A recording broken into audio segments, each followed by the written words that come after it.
நெஞ்சில் நிறைந்தார். அண்ணா என்றெல்லோரும் அழைக்க வந்தார், 1000 தலைமுறை தழைக்க வந்தார்.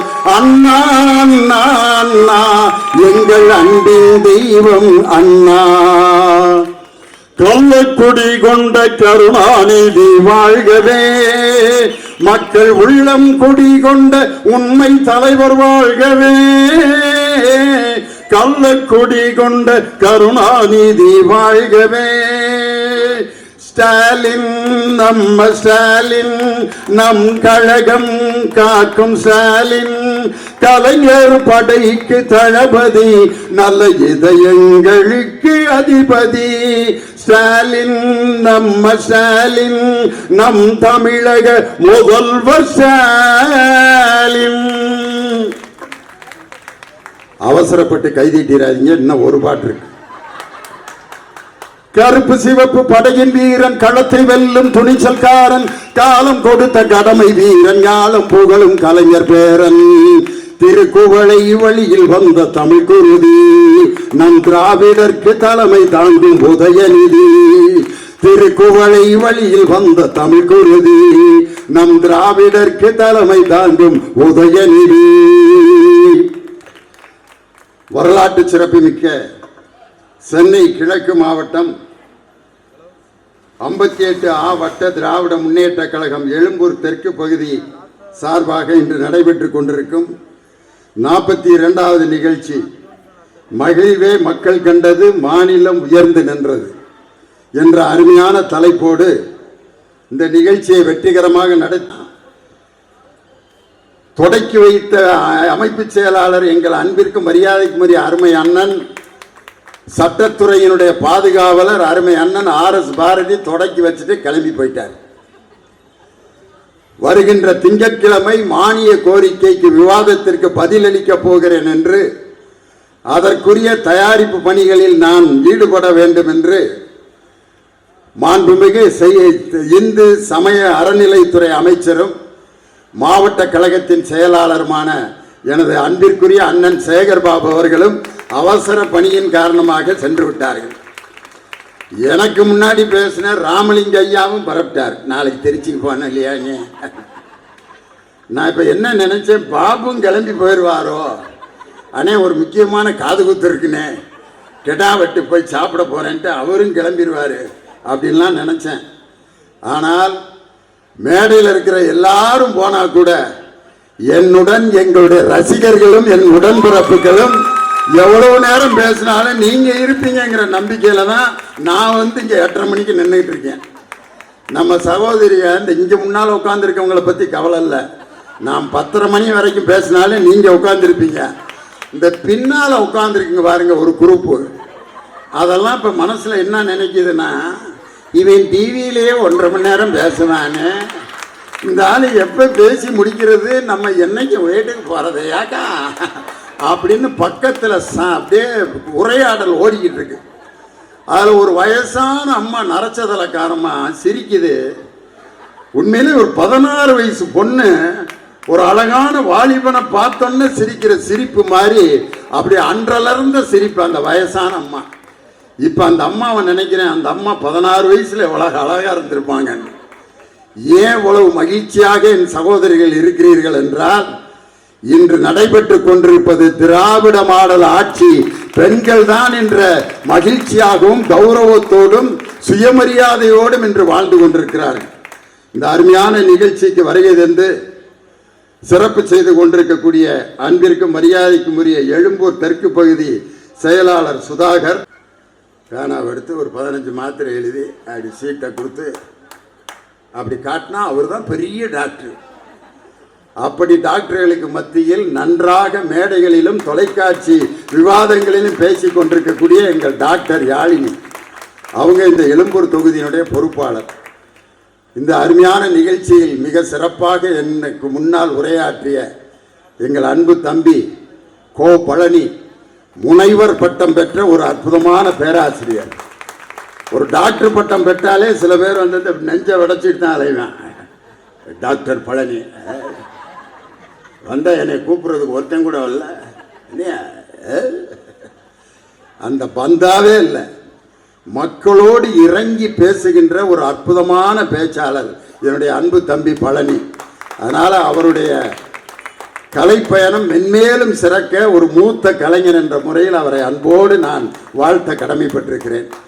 எனக்கு முன்னால் உரையாற்றி சென்றிருக்கக்கூடிய எங்கள் அன்பு அண்ணன் மரியாதைக்குரிய புலவர் ராமலிங்கம், எனக்கு முன்னால் உரையாற்றிய எங்கள் திராவிட முன்னேற்ற கழகத்தின் கொள்கை பரப்பு துணை செயலாளர், 6 வயதில் திராவிட முன்னேற்ற கழகத்தின் மேடைகளிலே பேசிய ஒரு சிறுமியாக தொடங்கி இன்று வரை கொள்கை முழக்கத்தோடு பேசி வருகின்ற எங்கள் அருமை சகோதரி புதுக்கோட்டை விஜயா, எல்லாரும் பேசியாச்சு. உண்மையிலே ரொம்ப சந்தோஷமா இருக்கு. இன்னைக்கு இந்த மேடையில் அவங்களும் கிளம்பி போயிடுவாங்களாக்குன்னு பயந்தேன். இன்று சென்னை மாநகரத்தினுடைய குயின் ராணியாக திகழ்ந்து கொண்டிருக்கக்கூடிய வணக்கத்திற்குரிய எங்கள் அன்பு மேயர் பிரியா ராஜன், அவங்க நடத்தின 2 நிகழ்ச்சியை நான் ரொம்ப ரசித்து பார்த்தேன். ஒன்று தமிழ் மகள், 3000 கல்லூரி மாணவிகளை ஒரே இடத்தில் அமர வைத்து அவர்களுக்கு இடையே பேச்சு போட்டிகளை நடத்தி 70 மாணவிகளை அதில் தேர்வு செய்து 17 மாணவிகளை மேலும் தேர்வு செய்து அவர்களை மேடையிலே பேச வைத்து அவர்களுக்கு தமிழ் மகள் என்ற விருதை கொடுத்த அற்புதமான நிகழ்ச்சியை நடத்திய நம்ம பிரியா ராஜனுக்கு எல்லாரும் ஒரு பலத்தை கைதட்டு கொடுங்க.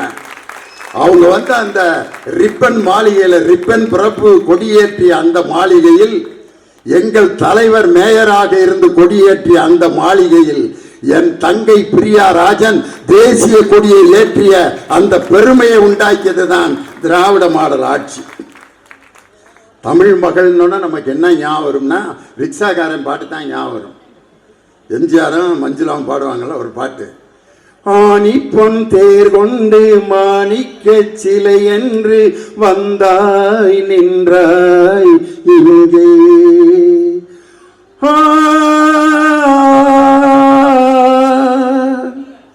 காணிக்கை பொருளாகும் காதல் என் உயிராகும் நெஞ்சை தந்தே நங்கே,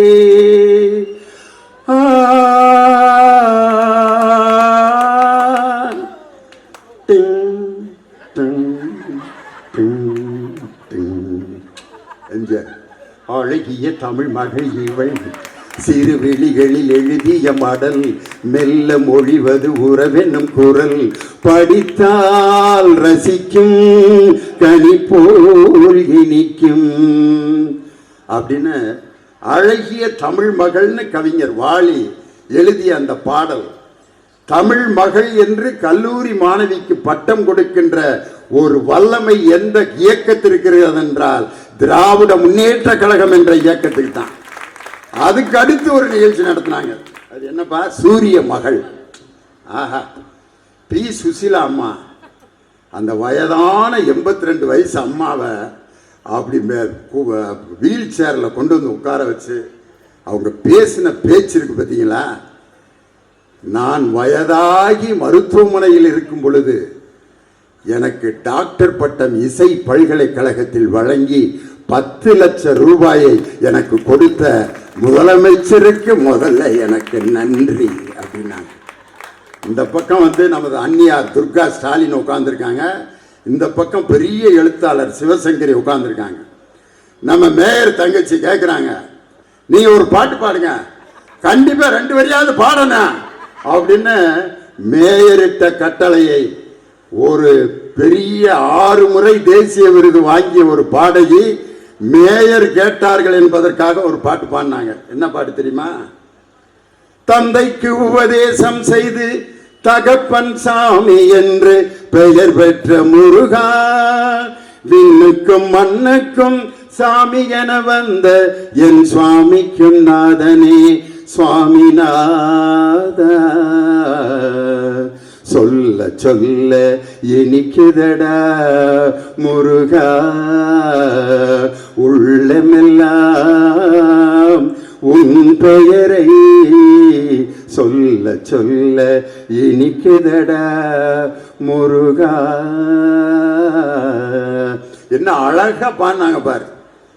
ஏன் இந்த கருத்தை நான் சொல்றேன்னா, ஆன்மீகத்தையும் நாத்திகத்தையும் ஒரு பாலம் போட்டு அமைத்த அமைச்சர் நம் சேகர் பாபு அவர்கள் தான் என்பதை இன்று உலகமே பாராட்டி கொண்டிருக்கிறது. என் தம்பி பழனி சொன்னார் பாருங்க, விவேகானந்தருடைய பாறை. விவேகானந்தர் என்ன சொன்னார்?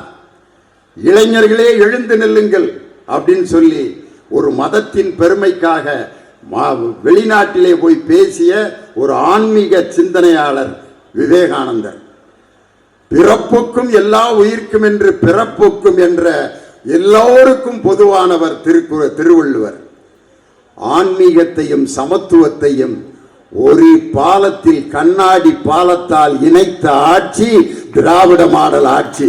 அந்த கண்ணாடி பாலம் வேற யாரும் இல்ல, என் அருமை அண்ணன் சேகர் பாபு அவர்கள் தான் ஆன்மீகத்தையும் சமத்துவத்தையும் இணைத்த ஒரு பாலம். அந்த கண்ணாடி பாலங்கிறது சாதாரண விஷயம் இல்லை. கண்ணாடி பாலம் எந்தெந்த ஊர்ல இருக்கு தெரியுமா? அமேசான் காட்டுல ஒரு காட்டுல இருந்து இன்னொரு காடுக்கு செல்வதற்கு அமெரிக்காவில் ஒரு கண்ணாடி பாலம் போட்டிருக்காங்க. அதற்கடுத்து வியட்நாம்ல ஒரு காட்டுக்குள்ள கண்ணாடி பாலம். நம்ம இந்தியாவில் ஒரே ஒரு இடத்துல தான் கண்ணாடி பாலம் இருக்கு. எங்க? பீகார்ல. அதுவும் ஒரு காட்டுக்குள்ளதான் இருக்கு. ஆனால் கடலுக்கு மேல் முதலாக கண்ணாடி பாலம் அமைத்த ஒரு ஆட்சி திராவிட மாடல் ஆட்சி. இத டைம்ஸ் ஆஃப் இந்தியாங்கிற அந்த பத்திரிகையில வாக் ஓவர் த வேவ்ஸ் அப்படின்னு ஒரு கட்டுரை எழுதி, அலைகளுக்கு மேல் நடத்தல் அப்படின்னு ஒரு கட்டுரை எழுதி, அது எதையும் இணைத்த பாலம் அப்படிங்கிறதுக்கு டைம்ஸ் ஆஃப் இந்தியா பாராட்டு தெரிவிக்கின்ற அளவிற்கு ஒரு கண்ணாடி பாலம் அப்படி அமைத்த ஒரு ஆட்சி. இன்னைக்கு நமது மாண்புமிகு பொதுப்பணித்துறை அமைச்சர் சட்டமன்றத்திலே அறிவிக்கும் போது சொன்னார். என்ன சொன்னார்? அதை விட எனக்கு இன்னைக்கு வாணியம்பாடி அப்துல் காதர் ஐயாவோட கவிதையை இங்க ஒரு முன்னாடி சொல்ல நான் ஆசைப்படுறேன். அவருடைய கவிதையை நான் கொஞ்சம் உல்டா பண்ணி அந்த கவிதையை சொல்றேன். அற்புதமான கவிதையை. பணத்திற்காகவும் பதவிக்காகவும் கட்சி நடத்தி அடிமையாக வாழ்கின்ற எடப்பாடி பழனிசாமி ஒரு மானியம்பாடி. கட்சி பதவிக்காகவும் பணத்திற்காகவும் கட்சி நடத்தி அடிமையாக வாழ்ந்து கொண்டிருக்கக்கூடிய எடப்பாடி பழனிசாமி ஒரு மானியம்பாடி. மானியம்னா பணம். தன்னை பற்றியே சிந்தித்துக் கொண்டு ஒரு நாள் ஒரு வருடத்திலே ஆட்சியை பிடிப்பேன் என்று கனவு கண்டு கொண்டிருக்கக்கூடிய பனையூர் பண்ணையார் என்ற அந்த மனிதன் ஒரு தானியம்பாடி. அவர் மானியம்பாடி, இவர் தானியம்பாடி. சென்ற இடத்திலெல்லாம் கெடுதலையும் பொய்யையுமே சொல்லி இன்று தலைவர் பதவியை இழக்கப் போகின்ற அண்ணாமலை ஒரு சூனியம்பாடி. எடப்பாடி மானியம்பாடி, அவர் பனையூர் பண்ணையார் தானியம்பாடி. ஆனால் அண்ணாமலை ஒரு சூனியம்பாடி. சட்டமன்றத்தில் திராவிடத்தின் மானம்பாடிய வானம்பாடி எங்கள் தளபதி மு.க. ஸ்டாலின் என்ற வாணியம்பாடி அப்துல் காதர் ஐயாவோட கவிதை. நம்ம பொதுப்பணித்துறை அமைச்சர் ஏவா வேலு அவர்கள் சட்டமன்றத்தில் அறிவிக்கும் போது சொன்னார், வைக்கம் போராட்டத்தினுடைய அந்த நூற்றாண்டு விழாவுக்கு நம்ம தலைவர் கேரளாவுக்கு போயிருக்கார். அங்க பெரியாரை பற்றிய ஒரு அருங்காட்சியகம் அமைக்கப்பட்டிருக்கிறது. அதுல பெரியாரோடு யாரெல்லாம் இருந்தார்கள் என்பதற்கான புகைப்படங்கள் வரிசையாக வைக்கப்பட்டன. என்னென்ன புகைப்படம்லாம் வைக்கணும்னு அவர்கிட்ட லிஸ்ட் கொடுக்குறாங்க. எல்லாத்தையும் டிக்கெட் சார். எல்லா முதலமைச்சர்களும் பெரியாரோட இருக்கிற மாதிரி புகைப்படம் இருக்கு. முன்னாள் முதலமைச்சர் ஜெயலலிதா அம்மையார் பெரியாரோட இருக்கிற புகைப்படம் ஏன் இடம் பெறல? அவங்க நமக்கும் முதலமைச்சரா இருந்தவங்க, நம்ம அவங்கள மதிக்கணும். பெரியாரோட இருந்த அந்த அம்மையாருடைய புகைப்படத்தை எப்படியாவது தேடி எடுத்துட்டு வாங்கன்னு சொல்லி பெரியாரிடம் ஒரு நிதி கொடுப்பதற்காக ஜெயலலிதா அம்மையார் எடுத்த அந்த புகைப்படத்தை எங்கேயோ தேடி கண்டுபிடித்து கேரளாவில் இருக்கும் அருங்காட்சியகத்தில் ஜெயலலிதா அம்மையாரும் பெரியாரும் இருக்கிற புகைப்படத்தை வைக்க வேண்டும் என்ற ஆணை பிறப்பித்த முதலமைச்சர் நம் திராவிட மாடல் முதலமைச்சர். அவங்களையும் மதிக்கணும். இப்படி ஒரு பெருந்தன்மை உலகத்தில் எந்த முதலமைச்சருக்கு அது கிடைக்குமா? அதை விட பெரிய அறிவிப்பு என்ன தெரியுமா? ஜெயலலிதா அம்மையாருடைய நினைவிடம் இருக்குல்ல, மெரினா பீச், அந்த நினைவிடத்துக்கு கான்ட்ராக்ட் கொடுத்துருக்காரு. யாரு? எடப்பாடி பழனிசாமி. கட்டி முடிச்சுட்டாங்க. 6 கோடி ரூபா பாக்கி. யாருக்கு? கான்ட்ராக்ட்காரனுக்கு. ஆட்சி முடிஞ்சு போச்சு 2021. கான்ட்ராக்ட்காரன் 6 கோடி கிடைக்காம தலையில் கோடி துணியை போட்டுக்கிட்டு பிச்சை எடுத்துக்கிட்டு இருக்கானப்பா. உங்க அம்மாவோட நினைவிடத்தை கட்டினதுக்கு எனக்கு இந்த நிலைமையா அப்படின்னு கண்ணீர் விட்டு கதறான். வந்து நம்ம பொதுப்பணித்துறை அமைச்சர் அண்ணன் ஏவா வேலுகிட்ட வந்து அழுகுறான். அவன் கொடுத்த ஃபைலை நம்ம முதலமைச்சர்கிட்ட கொண்டு போறாரு அண்ணன் ஏவா வேலு. இப்படி ஒரு 6 கோடியை பாக்கி வச்சிருக்காங்கன்னு சொன்னோன்னா நம் முதலமைச்சர் சொன்ன பதில், இதை ஏன் என்கிட்ட கேட்குறீங்க, அந்த 6 கோடி ரூபாயை அவர்களுக்கு தந்து விடுங்கள் என்று ஜெயலலிதா அம்மையாருடைய நினைவிடம் கட்டக்கூடிய அந்த பாக்கியவே என் தலைவன் தாயா அன்னைக்கு கொண்டு வந்து ஃபில் பண்ணாரு. நன்றி கட்ட எடப்பாடி பழனிசாமி இன்னைக்கு பேசுறாரு. அதாவதுங்க, நாங்கள் எதற்காக டெல்லிக்கு போனோம்னா போய் காலில் விழுந்து எந்திரிச்சதான் வெட்ட வெளிச்சமா ஆகி போச்சு. அப்புறம் இப்படி நாகப்பாம்பு மாதிரி சுத்தி சுத்தி என்ன பிரயோஜனம்?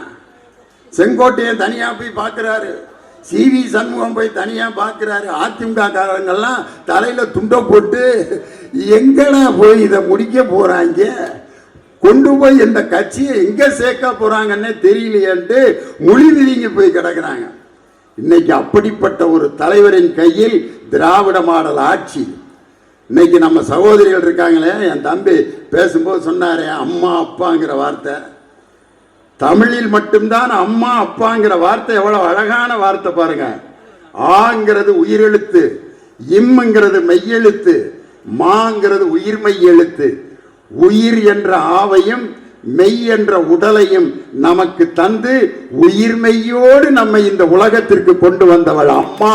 அப்படிங்கிறதுனாலதான் அம்மாங்கிற எழுத்து தமிழ்ல. அதே மாதிரிதான் அப்பா. ஆங்கிறது உயிரெழுத்து, இப்புங்கிறது மெய்யெழுத்து, பாங்கிறது உயிர்மெய் எழுத்து. உயிரை தந்து மெய்யை தந்து என்னை உயிர்மெய்யாக திண்டுக்கல் லியோனியை இந்த மேடையில் கொடுத்தவர் என் தந்தை அப்பா. அம்மாங்கிற வார்த்தையை நம்ம எப்ப பயன்படுத்துவோம்? வேதனைப்படுறப்பதான்.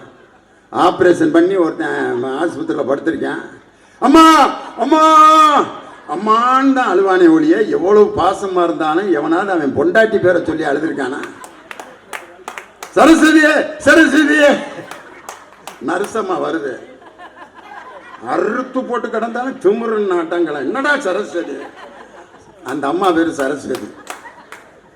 அம்மான்னு கூப்பிட்டா அந்த வலி குறையும். அப்பாங்கிற வார்த்தையை எப்போ உச்சரிப்பான் தெரியுமா?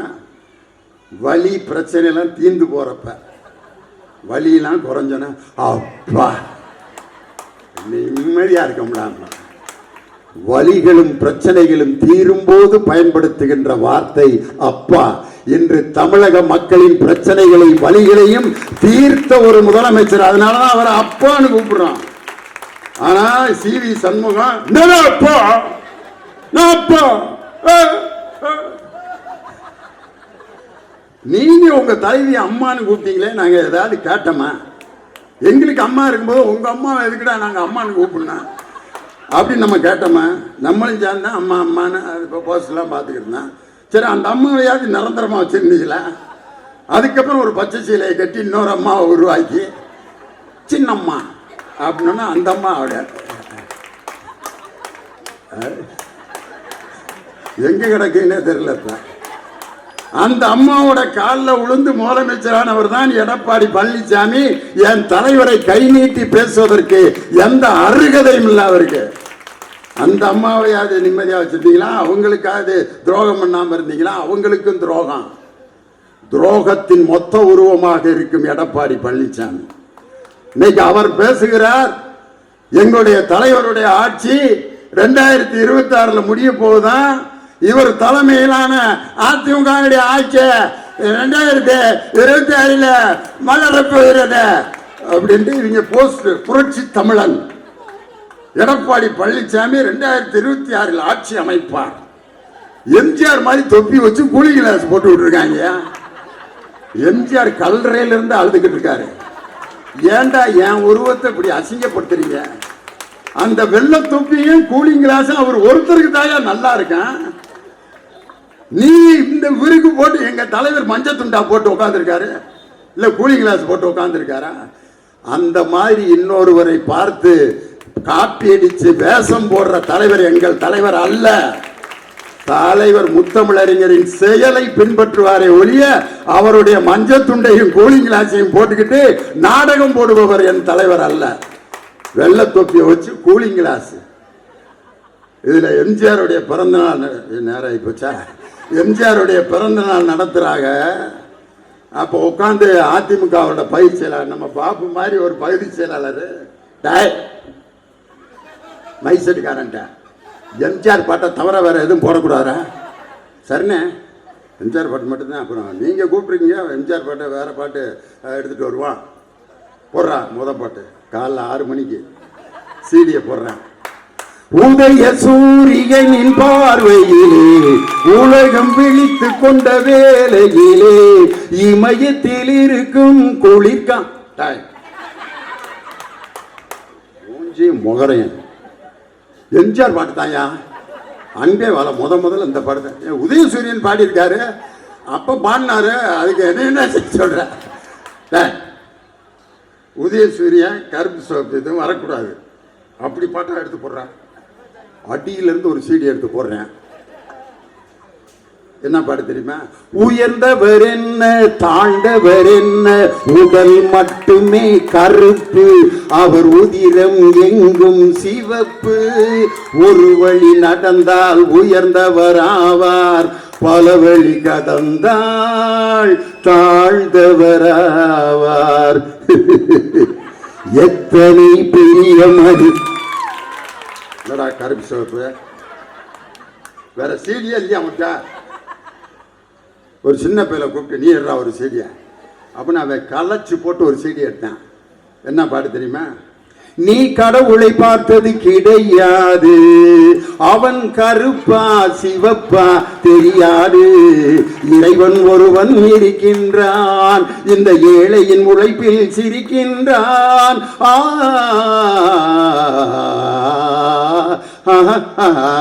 உன்னை பார்த்து இந்த உலகம், எடப்பாடிக்குனே எழுதியிருக்காங்க, இந்த உலகம் சிரிக்கிறது, உன் செயலை பார்த்து உன் நிழலும் வெறுக்கிறது.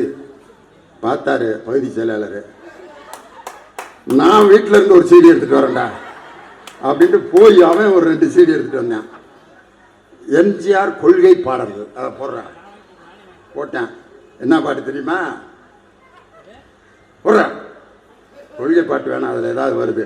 காதல் பாட்டில் போடுறேன் அப்படின்னு எம்ஜிஆர் காதல் பாடல்கள் சீடியை போட்டோன்னா என்ன பாட்டு வந்துச்சு தெரியுமா? கூந்தல் கருப்பு, ஆஹா குங்குமம் சிவப்பு, ஓஹோ. சம்பளம் கிடையாது அவனுக்கு, கலகம் பண்ணதுக்குன்னே மெடிசின் போட வந்திருக்கியா நீ ராஸ்கல். நான் வேற மைசூர்காரனை பார்க்குறேன்டான்ட்டு போய் சைக்கிள் எடுத்துட்டு போய் 4-5 சீடியை அவனே கை காசு கொடுத்து வாங்கிட்டு வர்றேன். நான் போடுறேன் பாரு, போடுறேன். போட்டா என்ன பாடு தெரியுமா? சூரியன் உதிச்சதுங்க,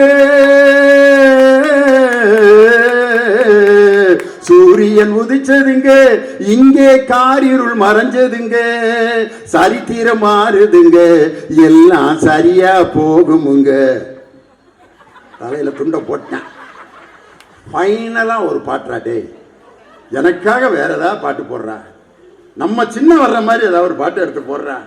எடுத்து போட்டா லாஸ்ட் ஃபைனல் சாங். 1000 கைகள் மறைத்து நின்றாலும் ஆதவன் மறைவதில்லை, ஆணைகளிட்டே யார் தடுத்தாலும் அலைகடல் ஓய்வதில்லை. ஆடிவா ஆடிவா கூட்டமே வந்து சேர்பா முன்னிலையில திமுக சேர்ந்தாங்க. நம்ம தலைவரே இப்படி பாடியிருக்காரா, எதுக்குடா அந்த ஈனக்கட்சியில போய் நம்ம இருந்துகிட்டு. எடப்பாடி பழனிசாமி அவர்களே, 2018 என் தலைவர் ஆட்சிக்கு, நீங்க ஆட்சிக்கு வந்ததிலிருந்து என் தலைவர் தலைவராக பொறுப்பேற்ற அந்த நாளிலிருந்து அத்தனை தேர்தல்களிலும் தோல்வி.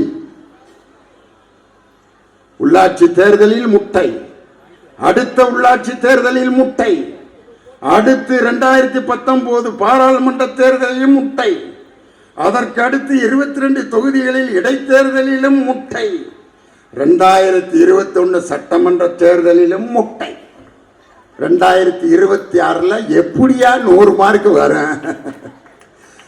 ஏயா என்ன கிறுக்கனா நாங்கள்லாம்?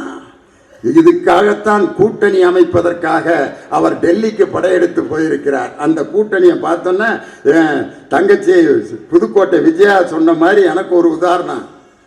ஒரு இலையும் ஒரு மண்ணாங்கட்டியும் கூட்டணி பேச்சுவார்த்தை.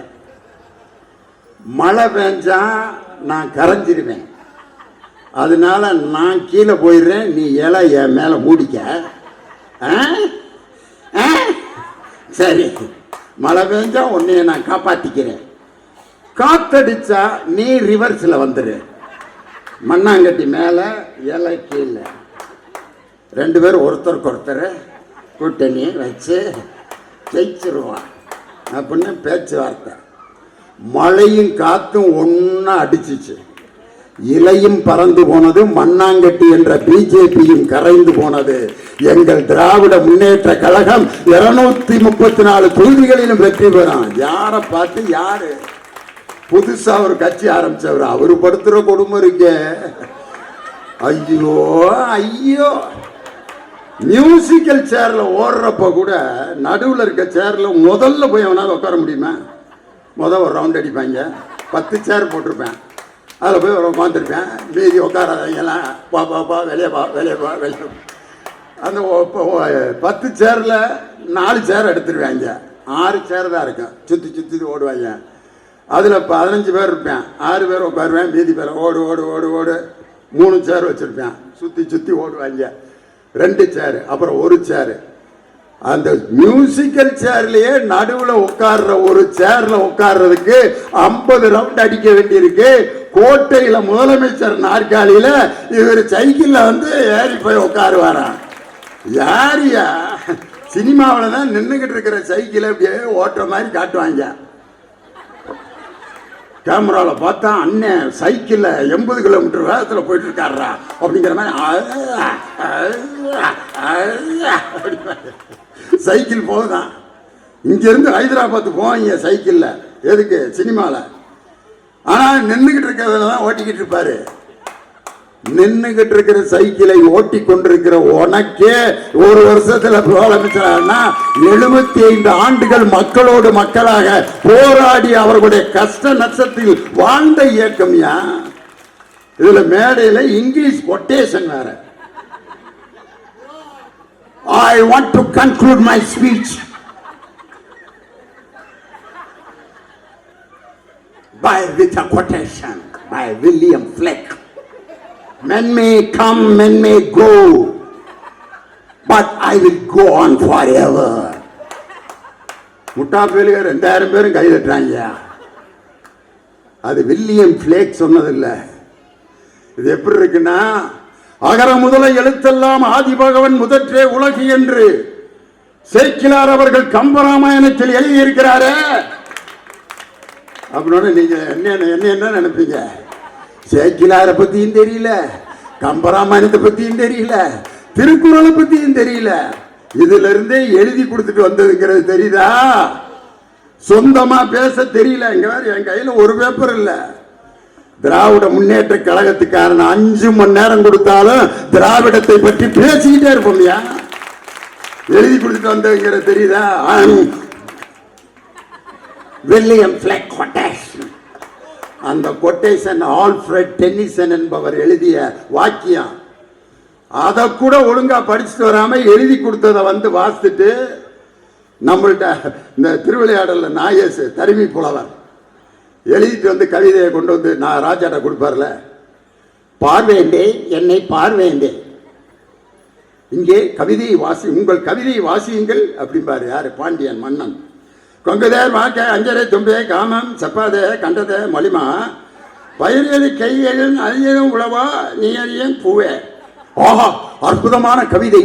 என் சந்தேகத்தை தீர்த்து வைக்கும் தருவியினுடைய பாடல் எனக்கு மிகவும் பிடித்திருக்கிறது. இதுவோ பொற்காசுகள். பக்கத்தில் நம்பால் யாரு நக்கீரன், மன்னா சற்று பொறும், புலவரே இப்படி வாரும். வரமாட்டேன், பரிசை வாங்கி கொண்டு பிறகு வருகிறேன். வாரும் ஐயா, பாட்டை எழுதியது நீர்தானே? நான் தான். பின்ன மண்டபத்தில் யாராவது எழுதி கொடுத்ததையா வாங்கிட்டு வந்து பேசுறேன்னு. உண்மையில அந்த கட்சி தலைவரை பார்த்தா மண்டபத்தில் எழுதி கொடுத்ததை வாசித்து கேவலப்பட்டு போய் நிற்கிறார். இதுல இருந்து இதுல இங்கிலீஷ் வேற. I am quote the Periyar's quotation, Ambedkar's quotation, Anjalai அம்மா கொட்டேஷன். என்ன இங்கிலீஷ்? இப்படித்தான் ஆங்கிலத்திலேயும் இந்த இதெல்லாம் இந்த இங்கிலீஷும் சேர்த்து இல்லாமல் ஒருத்தன் மேடையில் பரிச்சை பேசினான். இங்கிலீஷில் மனப்பாடம் பண்ணிட்டு வந்துட்டான். கிளாஸ் ரூமை பற்றி ஒரு 5 வரி பேசுகிறான்னா வந்து பேசுகிறான். The classroom is the fundamental unit of a school. But the mischiefs of the students are impurkable and unsahicable for the teachers. English வாத்தியார்கிட்டே பார்த்தாரு. அன்சகிக்கபுள் இம்பொருக்கபுளா, இப்படி ஒரு வார்த்தை நான் கேள்விப்பட்டதே இல்லையாடா. இம்பொருக்கபுள் அண்ட் அன்சகிக்கபுள், இங்கிலீஷையும் தமிழையும் போட்டு உழப்பி அன்டாலரபிள்ங்கிற வார்த்தை மறந்து போகவும் அன்சகிக்கபுள் அண்ட் இம்பொருக்கபுள் ஃபார் த டீச்சர்ஸ். இங்கிலீஷ் தெரிஞ்சு வாடாங்க, தெரியலன்னா பேசாம தெரியலன்னு சொல்லிடு. இங்கிலீஷையும் கொலை பண்ணி தமிழையும் கொலை பண்ணாத என்று நான் கேட்கிறேன்.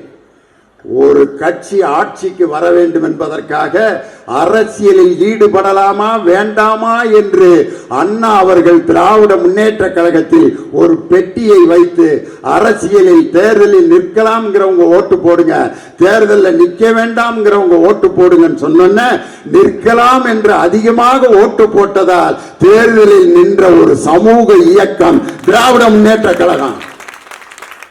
சும்மா இன்னைக்கு நேற்று வந்துட்டு என்ன பேச்சு.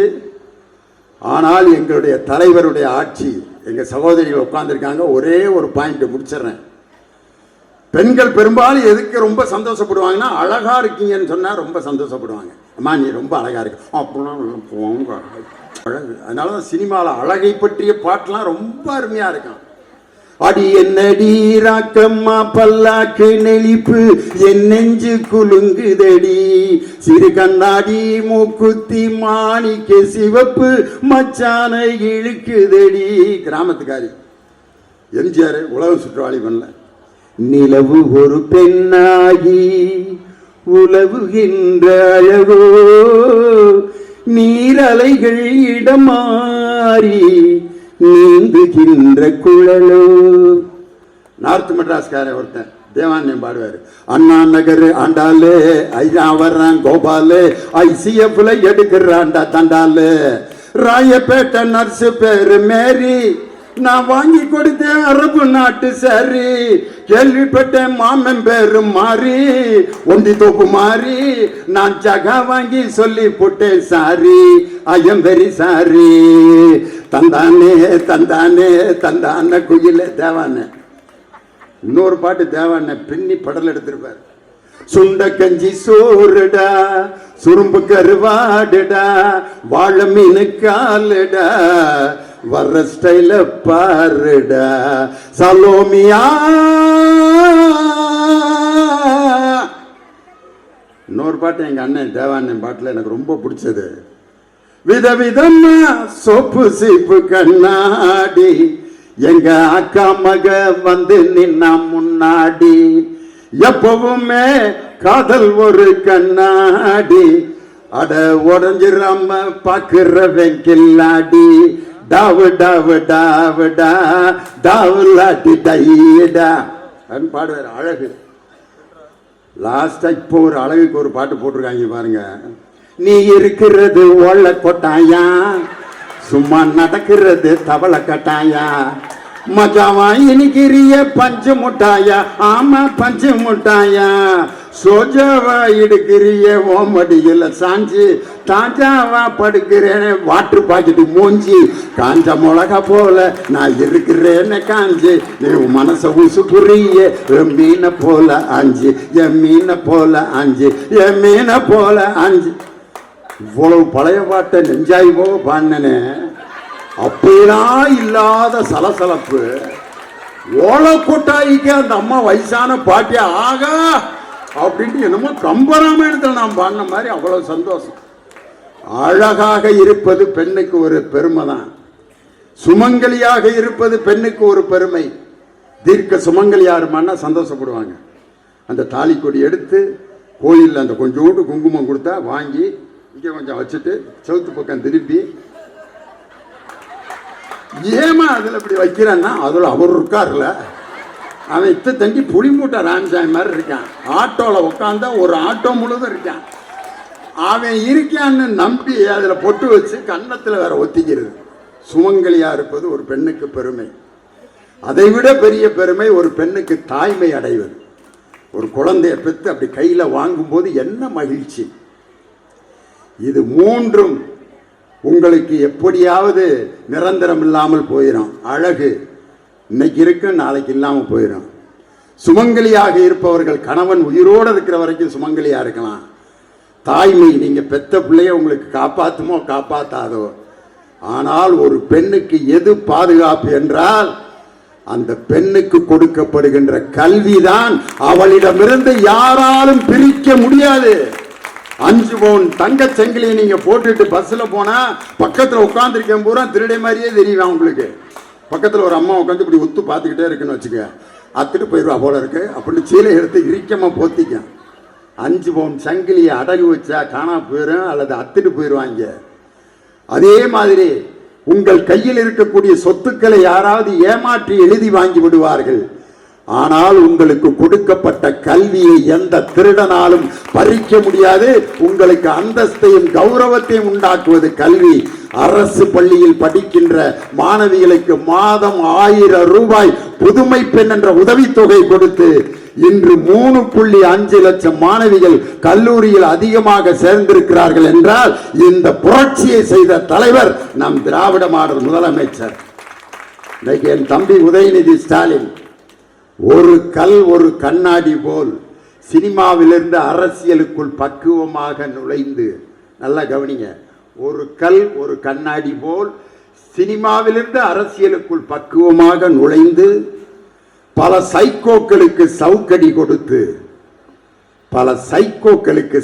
கொடுத்து நெஞ்சுக்கு நீதியை நிலைநாட்டிய மனிதன், மூட நம்பிக்கைகளை வேறறுத்த கழக தலைவன், நாளை இந்த தமிழகத்தை வழிநடத்த போகின்ற மாமன்னன். இந்த குரூப்பை பார்த்துட்டு மன்னர் ஆட்சி ஒருத்தர் எந்த மன்னரியா சேப்பாக்கம் திருவல்லிக்கேணி தொகுதியில போட்டி போடுவாரு, எலெக்ஷன்ல நிப்பாரா இளவரசர்? எலெக்ஷன்ல நின்று மக்களால் தேர்ந்தெடுக்கப்பட்ட சட்டமன்ற உறுப்பினர் என் தம்பி உதயநிதி ஸ்டாலின். ஒவ்வொரு சட்டமன்ற உறுப்பினரான பிறகு அந்த தொகுதியில் இருக்க கழிவறை கூட உள்ள போய் பார்த்து ஒவ்வொரு இடத்திலும் மக்களுக்கான அனைத்து பணிகளையும் நேரடியாக களத்தில் இறங்கிய ஒரு அற்புதமான தலைவன் இல்லையா என் தம்பி? 234 தொகுதிகளிலும் மக்களோட இறங்கி பிரச்சாரம் பண்ண ஒரு குரூப்பை பார்த்துட்டு, ஒரு கட்சியை பார்த்து மன்னராட்சி.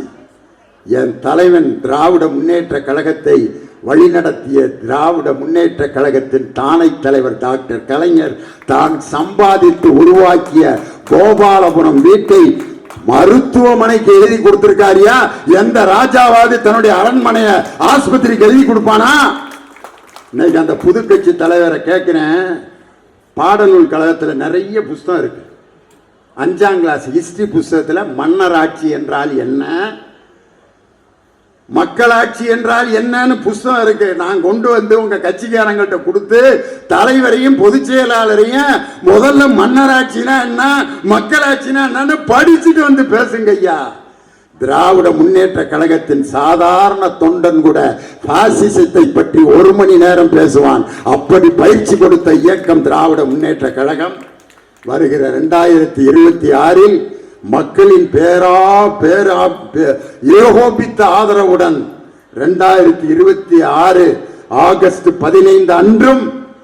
சென்னை கோட்டையிலே கொடியேற்ற போவது நம் தளபதி மு.க. ஸ்டாலின். அதற்காக தொடர்ந்து உழைப்போம் என்று சொல்லி உங்களிடமிருந்து விடைபெறுகிறேன். நன்றி, வணக்கம். டாக்டர் கலைஞர், டாக்டர் கலைஞர், நல்லா சொல்லுங்க. டாக்டர் கலைஞர், திராவிட முன்னேற்ற கழகம், தமிழக முதல்வர் தளபதி ஸ்டாலின், இளைய தலைவர் உதயநிதி ஸ்டாலின், துணை முதலமைச்சர் உதயநிதி ஸ்டாலின்,